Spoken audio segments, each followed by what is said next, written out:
Well, we were cautious about trying not to have this guy look or feel like any other character that you've seen in cinema before. The character had to be carrying things that just the necessary items he needed.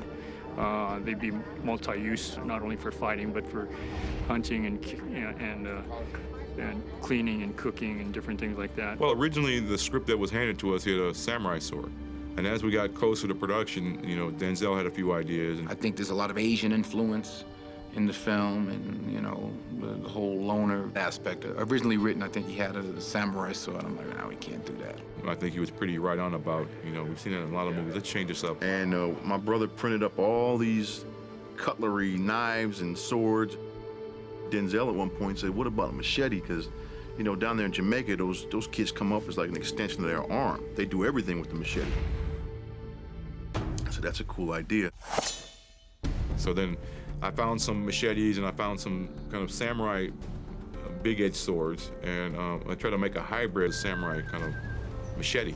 Then we saw this cutlery knife, like this butcher knife, that had holes in the backside of it.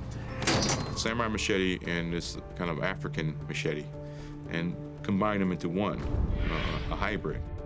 This is the prototype plastic sword that we're making. If he has a backpack on, then he'll have it probably underneath here, so it won't be sticking out by his head, something like that, and he could pull it out.